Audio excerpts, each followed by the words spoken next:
Baripada Rotary club कार्य को रोटारी governor उच्च प्रशंसा। चलित मास 25 तारीख गुरुवार संध्यारे रोटारी भवन में आयोजित रोटारी गवर्नर परिदर्शनमूलक साधारण सभारे रोटारी जिला 3262 रोटारी गवर्नर प्रभुदत्त सुबुद्धि बारिपदा रोटारी क्लब मासिक कार्यक्रम उच्च प्रशंसा करथिले। एथिसहित रोटारी गवर्नर श्री सुबुद्धि 4टी रोटारी प्रकल्प तथा बारिपदा उपखंड दिगुसाई एक आरसीसी ग्राम पुष्करणी बतक पालन और माछ चाषर आरंभ, बारिपदा कुष्ठाश्रम अंतेवासी आर्थिक स्वच्छलता कुकुड़ा फार्म उद्घाटन, बारुणी ठारे बारिपदा पौरपालिका चेयरमैन श्री कृष्णानंद महांती सहित मिलित भाव एक स्वच्छ पानीय जल जगाण गृहर उद्घाटन, एसहित आयोजित संध्या सभारे कना ब्याग तैयारी निमित्त एसएसजी ग्रुप को सिलाई मेसीन प्रदान करा जायथिला। उक्त सभारे governor Rotarian Subuddhi Baripada Rotary club रे कार्यशैली को प्रशंसा करने सहित ब्लॉक सभापति राकेश सिंह को ए वर्षर श्रेष्ठ प्रकल्प मेडिकल मिशन पाई अशेष धन्यवाद ज्ञापन करथिले। एही कार्यक्रम रे क्लब रो समस्त रोटारियन उपस्थित थिले।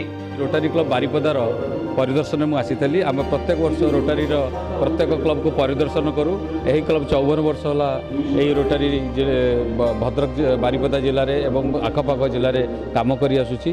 एवं वर्ष विशेषकर आमर जो सभापति अच्छा राकेश बाबू बहुत कम करुँच।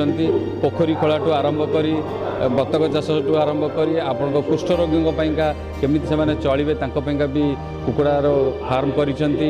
आमे 10,000 अधिक फल वाला गछ लगेचु एवं आमे बहुत गुड़े स्कूल रे मेन्स्ट्रुएशन हाइजीनिक उपरे कहिचु एवं बहुत जल्दी आमे गोटे चक्षु चिकित्सा केन्द्र आरंभ करूँ। प्रथम आमर आई स्क्रीनिंग और आई विजन केयर सेंटर आरंभ करूँ एवं आज आमर जो आपणकर बरुणी अच्छी से आम गोटे शीतल जल दान करूँ। शीतल जल बहुत लोग दरकार था और बहुत खुशी लगिला जे आमर म्युनिसिपालिटी चेयरमैन थे से बहुत खुशी हेले एवं सी आम गोटे रिक्वेस्ट करछंती जे गोटे क्लॉक टावर दवापाइका बारिपदा को आम भी भावुचु दबु बोली एवं बहुत काम करूँ। मैं अशेष धन्यवाद देवी। आमर 51टी आरसीसी अच्छी 50 ऊर्ध्व इंटराक्ट क्लब अच्छी एवं 54 वर्षर क्लब एथिरे प्राय 60 ऊर्ध्व सभ्य अच्छा एवं मो समस्त बहुत भल काम कर आशा करुँची बारिपदा क्लब भविष्य में आउरी अधिक काम करिवो एवं आउ जो कार्यकाल 30 दिन अच्छी से बहुत गुड़े प्लानिंग कर निश्चित भी करेंगे। जय जगन्नाथ, नमस्कार।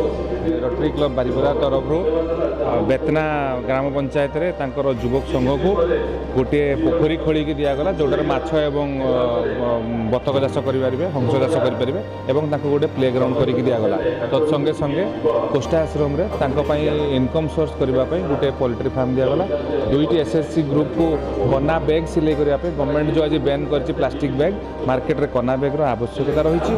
2टा एसएससी ग्रुप को मिसेक आम 6टी सिलाई मेसीन दौचु से आरंभ करेंगे हूँ कना बैग सिलाई करने एनवायरमेंट फ्रेंडली बैग आरंभ करेंगे एवं तत्संगे संगे आज बारिपदा म्युनिसिपालिटी सागर मिसिकी बारुणी पाखे आज आम सफा पानी स्वच्छ पानी पीवाई गोटे ठंडा पानी पीवाई गोटे आर कैंट एवं तार फ्रिजर सह आज गोटे बसाई एवं तत्संगे संगे आम गोटे गरीब घर छुआ को जे पाठ पढ़ी फास्ट डिविजन पाई 40,000 टंका आज दिगला अधिक पाठ पढ़ाई एवं रोटरी ता सांगे रहा पाठ पढ़ा सांगे पूरा जोड़ी होकर पाठ पढ़ाई एवं तत्संगे संगे आमर अल्प दिन भितर गोटे ये चक्षु केन्द्र बाहर जो चक्षु केन्द्र में आम लोक मान आखि फ्री देखिपर एवं आज जो कथबार्ता होती म्युनिसिपालिटी सांगे गोटे बारिपदार गोटे क्लॉक टावर करने आमर डीजी बहुत जल्दी एप्रूव करेंगे एवं आम मिसिकी गोटे बारिपदार गोटे क्लॉक टावर भी करने गोटे प्लान करूँ।